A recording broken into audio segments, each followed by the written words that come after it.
مشع مزراوي والنزعة الهجومية في عملية التصعيد.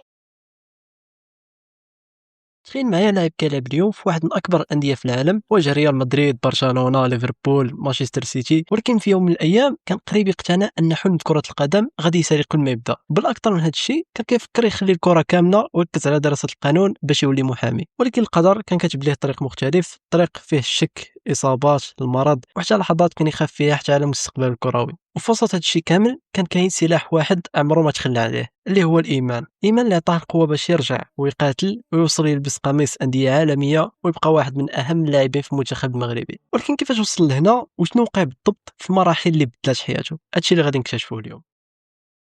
نصير مزراوي تزاد نهار 17 نوفمبر سنة 1997 في مدينة لايدن الهولندية. ورغم أنه كبر في هولندا إلا أن الدار ديالو كانت مغربية بكل معنى الكلمة، سواء من اللغة، العادات، التقاليد، وحتى حب المغرب كان مترسخ داخل الأسرة ديالو، بحيث أنه العائلة ديالو رجع أصولها لمنطقة بن حسن القريبة من مدينة تطوان شمال المغرب. وكان الوالد ديالو مصطفى معروف بأنه شخص كيآمن بالعمل والانضباط، وكان ديما كيشجع ولادو يحققوا أحلامهم ولكن بلا ما يساو الأخلاق والقيم. ومن الصغر لاحظ أن نصير مختلف على باقي الأطفال، أي كرة كيشوفها خصو يلعب بها، ما كيملش، كيجري ساعات طويلة وكيبقى كيقلب على أي فرصة باش يحسن المستوى ديالو. على هذا الشيء هو مازال عنده 5 سنين سجلوا في أول نادي محلي، ومن هنا بدات الرحلة.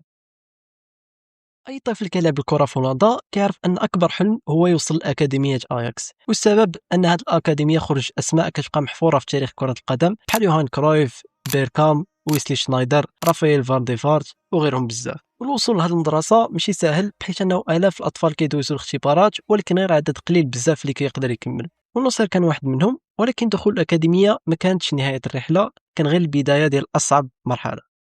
في اياكس المنافسه كانت شرسه، كل لاعب كيبغي يكون هو الاساسي وكل خطا صغير ممكن يرجعك للور. فنصير ما كانش كيحصل دائما على فرصه اللي كان كيحلم بها، ومرات كثيره كان كيبدا مدكه البدلاء، ومرات اخرى كيشوف لاعبين اخرين كيتقدموا عليه. مع مرور الوقت بدا الشك كيدخل لقلبه، واش فعلا عندي المستوى، واش غادي ينجح، ولا خصني نقلب على واحد الطريق اخر. الاسئله ما كيعيشهاش غير نصير، كيعيشها تقريبا اي لاعب شاب كيحلم يوصل للعالميه، ولكن الفرق هو انه بعض الناس كيستسلموا وناس اخرين كيكملوا. وفي هذه الفتره نصير بدا كيهتم بالدراسه بزاف، وكان مقتنع ان التعليم خاص يبقى حاضر حتى الا ما نجحش في كره القدم. وعلى هذا الشيء فكر بجديه يركز على دراسه القانون في الجامعه، وكان كيشوف ان مهنه المحاماه ممكن تكون المستقبل ديالو. ولكن قبل ما ياخذ هذا القرار وقع واحد التغيير اللي غادي يقلب له حياته كامله. المدربين بداو كيلاحظوا ان نصير عنده هدوء كبير بالكره والذكاء التكتيكي مختلف على بزاف ديال اللاعبين، وكان خاص غير واحد الشخص اللي يؤمن بالقدرات ديالو ويعطيه فرصه، وهذا الشخص غادي يبان قريب. وسط الشك اللي كان عايش فيه نصير جا واحد التغيير ما كان حتى واحد متوقع انه غادي يبدل حياته كامله، بحيث انه في سنه 2017 تعين إريك تين هاغ مدربا للفريق الاول ديال اياكس. وفي الوقت اللي بزاف ديال الناس كانوا كيشوفوا نصير لاعب عادي من ابناء الاكاديميه، تين هاغ شاف فيه واحد الحاجه مختلفه، شاف لاعب ذكي، لاعب كيعرف يقرا الملعب، ولاعب عنده شخصيه قويه حتى الا ما كانش كيهضر بزاف. من اول الحصص التدريبيه بدا يعطيه فرص اكثر باش يبين الامكانيات ديالو. ومع مرور الايام اقتنع بلي المكان اللي غادي يخرج احسن نسخه من نصير هو مركز الظهير الايمن. هذا القرار اللي كان نقطه تحول حقيقيه في المسيره ديالو. وباش تكون ظهير باياكس ما خاصكش تعرف تدافع، خاصك تعرف تبني الهجمه، تعرف تخرج بالكره تحت الضغط، وتكون حاضر هجوميا ودفاعيا في نفس الوقت. وهذا الاسلوب كيطلب لاعب عنده ذكاء كبير قبل ما يكون عنده السرعه. ونصير كان كيخدم ساعات اضافيه بعد التدريب، وكيطور اللياقه البدنيه ديالو، كيحلل المباريات وكيحاول يتعلم من اخطائه كل مره. وكان تنهاك كيعرف ان هذا اللاعب الا عطيته الثقه غادي يردها داخل الملعب. وبالفعل مباراه بعد مباراه ولا نصير كيكسب ثقه الجمهور. وصل الموسم 2018 2019، الموسم اللي بدل تاريخ اياكس بالكامل، بحيث انه في دوري ابطال اوروبا طيحته القرعه قدام فريق ريال مدريد، وناس قليلين اللي كانوا كيتوقعوا اياكس تاهل، ولكن الفريق الهولندي صدم الجميع. ومن بعد جا الدور على يوفنتوس اللي كان فيه كريستيانو رونالدو. مره اخرى اياكس يفاجئ العالم وتاهل لنصف النهائي. ووصل الانجاز التاريخي كان نصير مزراوي واحد من ابرز الاسماء، بحيث انه ما كانش كيدافع، كان كيشارك في بناء الهجمات، كيمرر بثقه وكيتحرك بذكاء وكيواجه لاعبين من اعلى المستوى بلا خوف. وفي ديك الفتره بزاف ديال المحللين بداو يتكلموا عليه وقالوا ان اوروبا ربحت ظهير ايمن من الطراز الرفيع. وفجاه اللاعب اللي كان قريب يترك كره القدم ولا مطمع لكبار الانديه. ولكن في الوقت اللي كانت المسيره ديالو كتطلع بسرعه كان خاصو ياخذ واحد من اصعب القرارات في حياته، يختار واش يمثل هولندا ولا المغرب، بحيث انه من جهه هو تزاد وكبر في هولندا وداز من جميع الفئات السنيه ديال المنتخب الهولندي، ومن جهه اخرى كاين الوطن اللي عاش في القلب من الصغر. القرار ما كانش سهل، الاعلام الهولندي كان كيهضر عليه باستمرار وكانت كاينه توقعات كبيره انه غادي يختار هولندا. ولكن بالنسبه لنصير القضيه ما كانتش رياضه فقط، كانت قضيه انتماء. وكان كيقول ان ارتباطه بالمغرب عمره ما كان مجرد كلام، بل احساس عاش معاه من هو صغير داخل الاسره. في الاخير قرر يلبس القميص المغربي، القرار اللي فرح ملايين المغاربه سواء داخل المغرب او خارجه.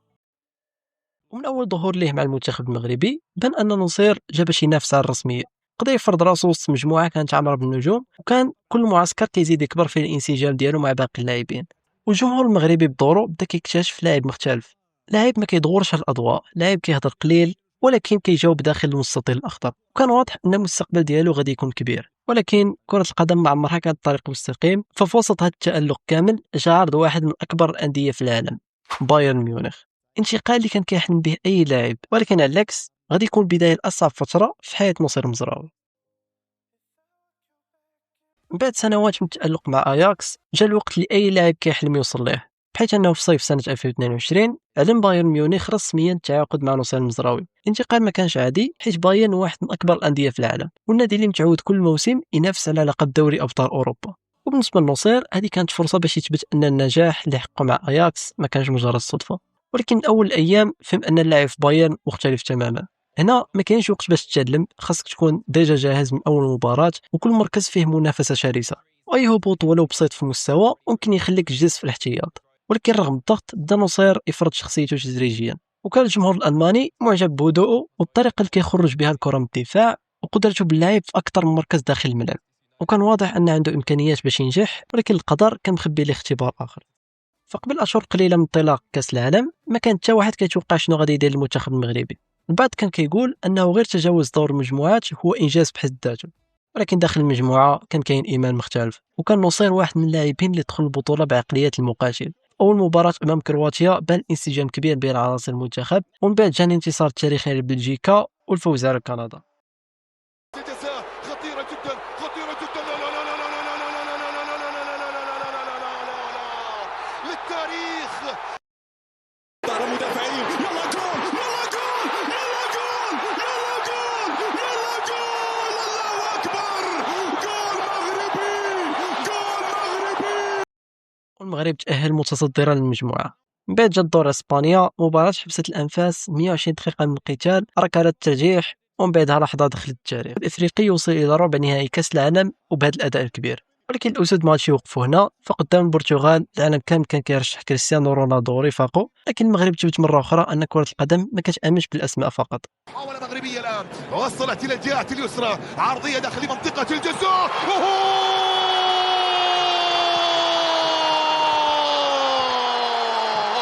مغرب العز بين الأمم، مغرب العز بين الأمم. ومن بعد سفرة النهاية تحقق الحلم، المغرب أصبح أول منتخب إفريقي وعربي يوصل إلى نصف نهائي كأس العالم. وكان نصر المزراوي جزء من هذا الإنجاز التاريخي، وقدم كاع اللي عنده فوق أرضية الملعب رغم بعض المشاكل البدنية اللي عانى منها خلال البطولة. وهذا المونديال بالضبط غير نظرة العالم كاملة لكرة القدم المغربية. ولكن للأسف بعد الفرحة جاء أصعب امتحان. فبعد نهاية كأس العالم نصر المزراوي غادي يرجع لألمانيا، وشعر أن الأمور ماشي طبيعية.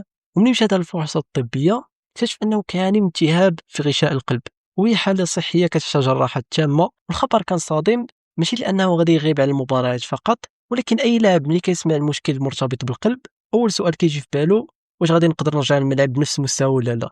وكانت أيام صعيبة عليه نفسيا.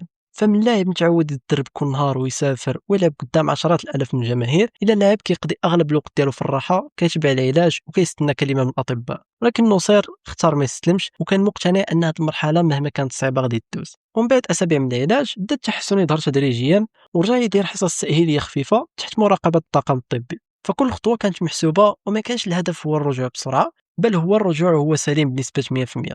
ومع مرور الوقت سال اللياقه ديالو ورجع يلمس الكره من جديد. وكانت لحظة دخول أرضية الملعب مرة أخرى من أكثر اللحظات تأثيرا في مسيرته، أنه عرف أن الصحة نعمة وأن كرة القدم يمكن توقف في أي لحظة. ومن هنا بدات مرحلة جديدة في حياته، مرحلة ما كانش فيها غير العودة للملاعب، ولكن حتى العودة إلى الله بشكل كبر. كاين لحظات في الحياة كيتبدل فيهم كلشي، كاين أمراض ما كيبدلوش غير الجسد، ولكن كيبدلو حتى طريقة التفكير. وبالنسبة لنصير المزراوي فترة الابتعاد عن الملاعب ما كانتش مجرد وقت ديال العلاج، بل كانت فرصة باش يراجع حياته كاملة. قال في واحد من الحوارات ان هذه المرحله قربته اكثر من الله، وبدا كيقضي وقت طويل مع القران الكريم، يقرا ويتدبر الايات اللي كانت كتعطيه الطمانينه والامل. وكان كيشوف ان الانسان ملي كيكون ضعيف كيكتشف ان القوه الحقيقيه ماشي دائما في العضلات ولا في الشهره، ولكن في الايمان والصبر والتوكل على الله. نصير مزراوي قال انه اكثر صوره كانت قريبه لقلبه هي صوره الضحى، وكان كيرجع ليها كل ما حس بالضيق ولا الخوف. وهذا الشيء ماشي غريب، لان صوره الضحى كتذكر الانسان بان الشده ما كدومش، وان بعد العسر كيجي الفرج، وان رحمه الله دائما حاضره. أعوذ بالله من الشيطان الرجيم.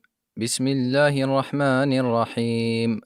والضحى والليل إذا سجى ما ودعك ربك وما قلى وللآخرة خير لك من الأولى ولسوف يعطيك ربك فترضى ألم يجدك يتيما فآوى ووجدك ضالا فهدى ووجدك عائلا فأغنى فأما اليتيم فلا تقهر وأما السائل فلا تنهر وأما بنعمة ربك فحدث. وقال كذلك انه بدا كيحفظ القران وانه كيتمنى يكمل الحفظ ديالو كامل، وزاد ان الحلم ديالو هو يولي امام ويصلي بالناس. هاد التصريحات اللي خلات بزاف ديال الناس يشوفوا الجانب الاخر من شخصيه نصير، جانب بعيد عن الشهره وكره القدم.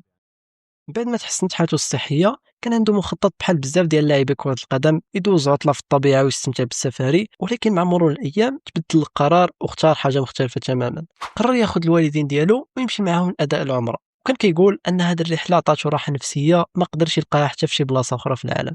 والطريف في القصه انه اثناء التنقل بين مكه والمدينه صادف مجموعه ديال القرود على جانب الطريق، وبابتسامه قال كنت باغي نمشي للسفاري ولكن الله عطاني السفاري هنا. موقف بسيط لكنه كيبين الانسان المتواضع اللي كيحاول يشوف الجانب الايجابي حتى في التفاصيل الصغيره. وفي صيف سنه 2024 جا وقت بدايه جديده، فبعد نهايه التجربه ديالو مع بايرن ميونخ انتقل ناصر المزراوي لمانشستر يونايتد، وهناك التقى مره اخرى بالمدرب اللي كان عنده فضل كبير في تطوره إيرين تين هاغ، المدرب اللي امن به في اياكس رجع طلب خدماته من جديد.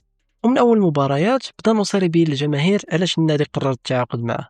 كان هادئ تحت الضغط، قوي في الالتحامات، كيف بناء الهجمات، وقادر يلعب في اكثر من مركز سواء كظهير ايمن او ايسر عند الحاجه، وحتى بعض الادوار الدفاعيه الاخرى.